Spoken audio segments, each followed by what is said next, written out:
Hello everyone, today we're going to see a recap of the movie A Royal Affair.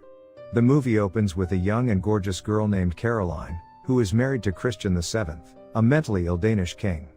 During the evening dinner, the girl moves much closer to the king and offers to visit her bedroom before resting for the night. Then Carolina shows off her piano skills after the feast, but Christian interrupts the music and tells the girl to sit down, and explains that Carolina's play instilled him a migraine. The king then visits the girl's rooms before retiring to bed. Christian grabs Carolina's hand and shoves it into his pants before tossing her onto the bed. Carolina pulls him away, but then immediately begs for forgiveness. After telling his wife to undress and lie down on the bed, Christian extinguishes the candles in the room.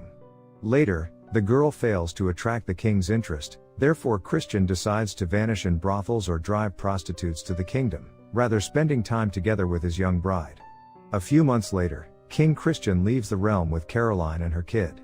While beginning a protracted voyage around Europe, a local physician named Johann Struensee is called by Count Ranko, who offers the physician the opportunity to serve as the king's personal physician, and travel with the king to Europe, if all goes as planned and Johann beats off the competition for this job. In return, Johann will have to assist the Ranko in returning to the royal court, where they were exiled following the death of King Frederick V, who was Christian's father.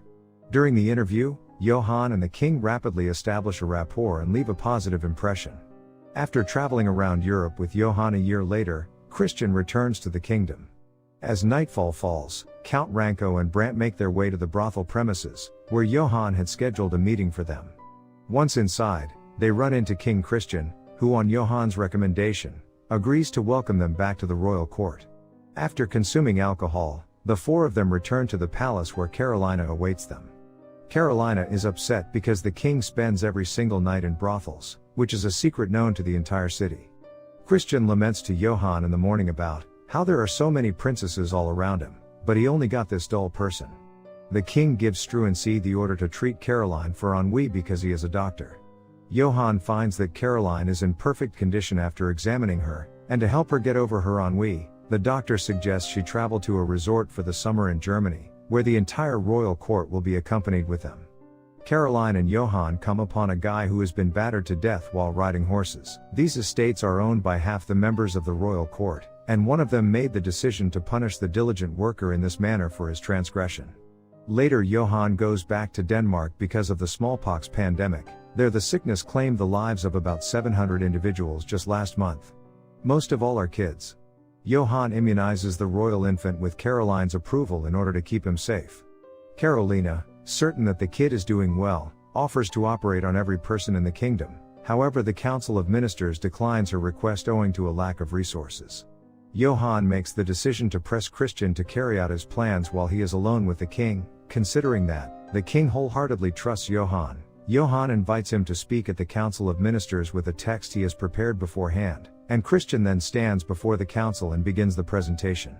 The first order from the king, or more specifically Johann, was to clear the city's streets of any sludge. You will need to recruit additional workers to complete this task, so on Johann's recommendation, Christian proposes to lower the materials of people who own land in the kingdom, and the earned money from it will be used in order to pay for their labor. Sometimes later, Johann asks Caroline to dance at the ball, as Christian is having fun around.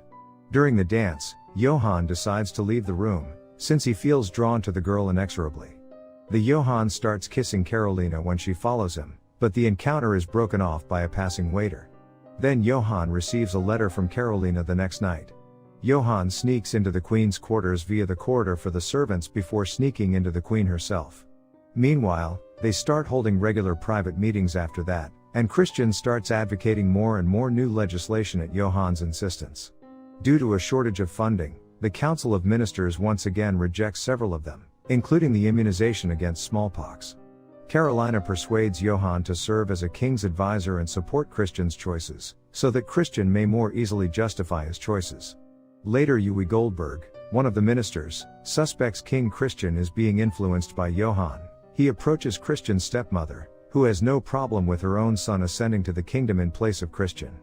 Later a few of the anonymous pieces they think Johann made up are read aloud by Goldberg during a private ministerial gathering.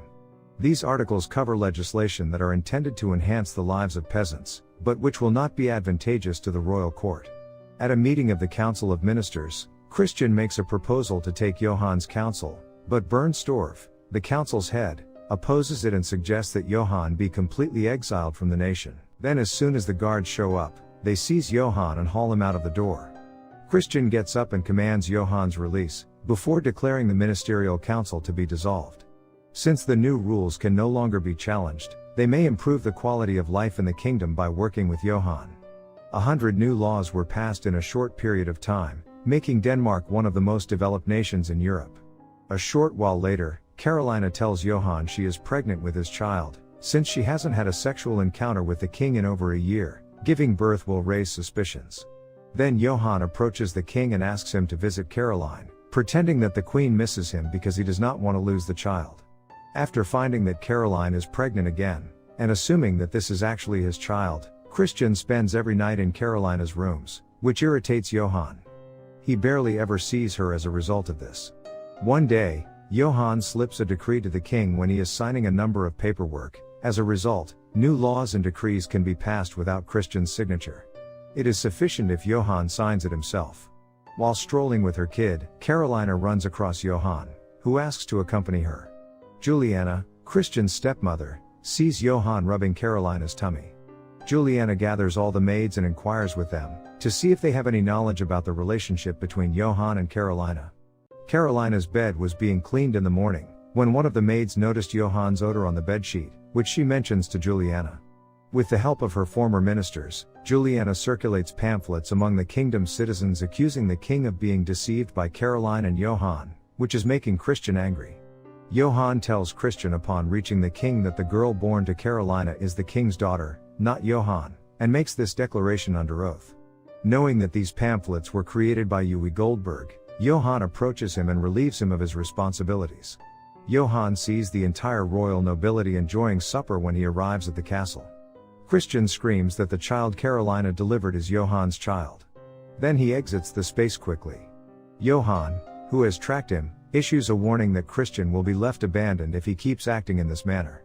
Then Christian's stepmother Juliane is planning a coup against the king at the same time, urging the upper echelons to rebel against the king. Since the army's financing was lowered as a result of his new legislation, the royal guard would soon stop receiving wages as well. Count Ranko is visited by Uwe Goldberg after his belongings were all removed by bailiffs due to indebtedness. As a result, Ranko appealed to Johann for assistance, but he declined. Goldberg convinces Ranko to testify falsely against Johann, by offering to restore all confiscated property and reassign him to the Council of Ministers. Goldberg also assures the Ranko that nothing would be done to Johann, he will merely be exiled. Then the commotion breaks out as darkness falls.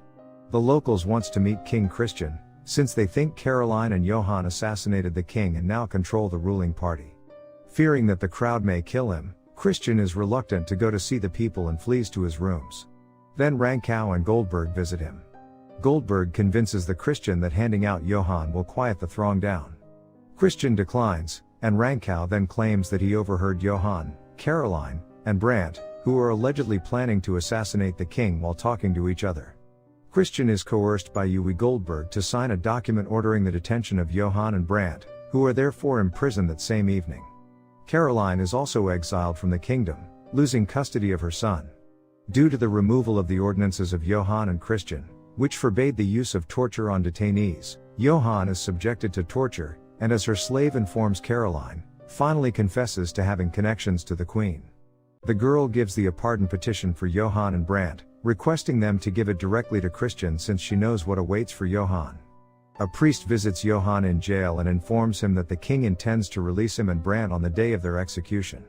Observing out the window at this stage, Christian inquires Goldberg about the reason for the large number of citizens on the street.